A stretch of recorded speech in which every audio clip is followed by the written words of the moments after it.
passagem. Isto ocorre no capitalismo central. Pero há profundas ressonâncias e impactos sobre a periferia.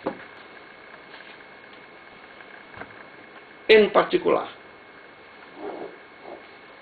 e que me parece muito importante, os países centrais, também os países periféricos, é que nesta transformação há uma nova estratégia das empresas e dos grupos econômicos. Sua estratégia é a internacionalização.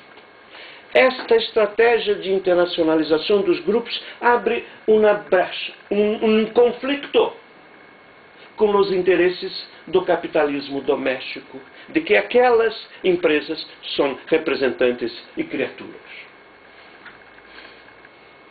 Este conflito,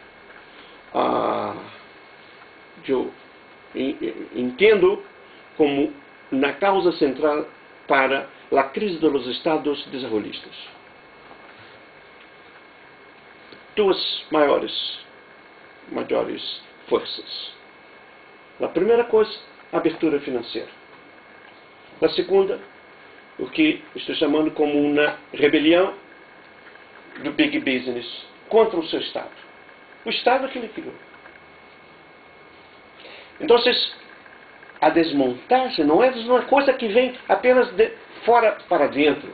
É uma coisa que os próprios grupos percebem. Novas oportunidades, novas parcerias, novas possibilidades, em que os seus estados não são mais os garantidores destas estratégias. Isso vai abrir possibilidades muito fortes em toda a economia mundial. Incluso nas economias mais competitivas. Quem irá se romper contra o Estado coreano serão os grandes chaebols. Chaebols que haviam sido construídos por esse Estado. Quem irá denunciar o excesso das empresas estatais no Brasil e sua industrialização contra os interesses privados? Acredita você? Serão as grandes firmas, as empresas industriais brasileiras, no final dos anos 70.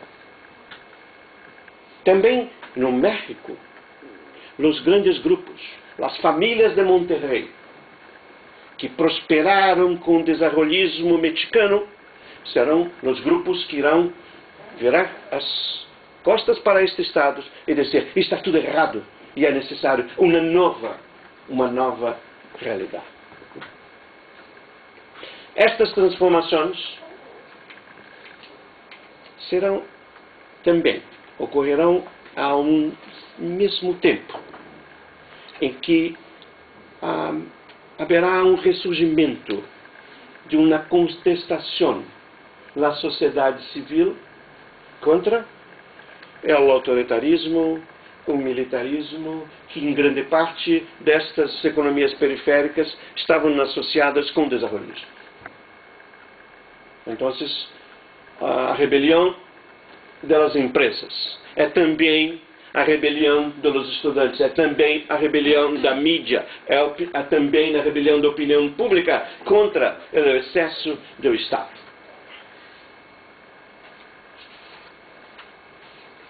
Ainda assim, diferentes caminhos vão ocorrer.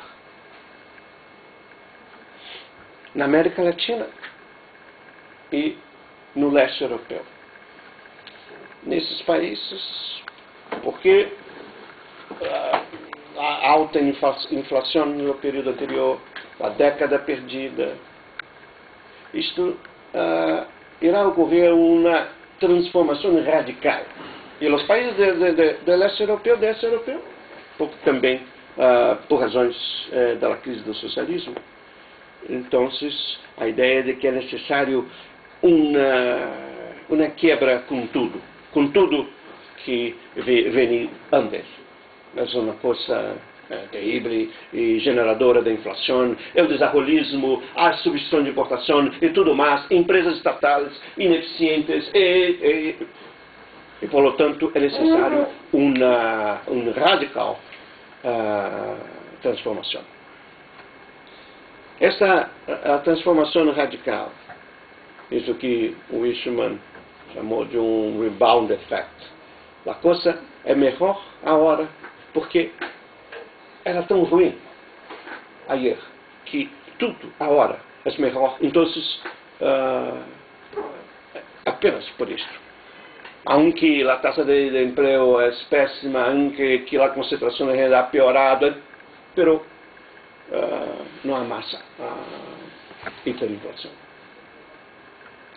Isto levará a uma estratégia que, usando uma tipologia da Alice Amsden, poderia ser uma estratégia integracionista.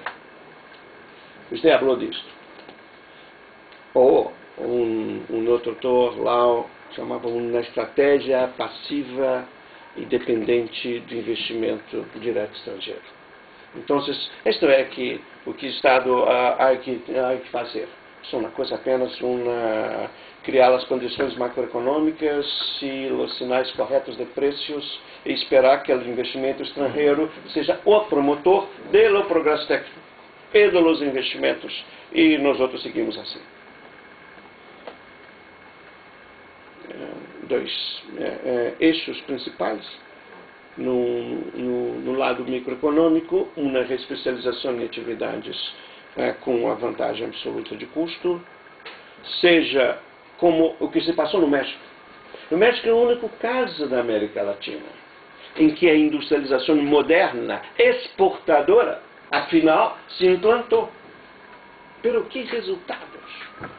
Uma especialização rasa, uma especialização de que a exportação industrial não significa expansão da atividade econômica em geral.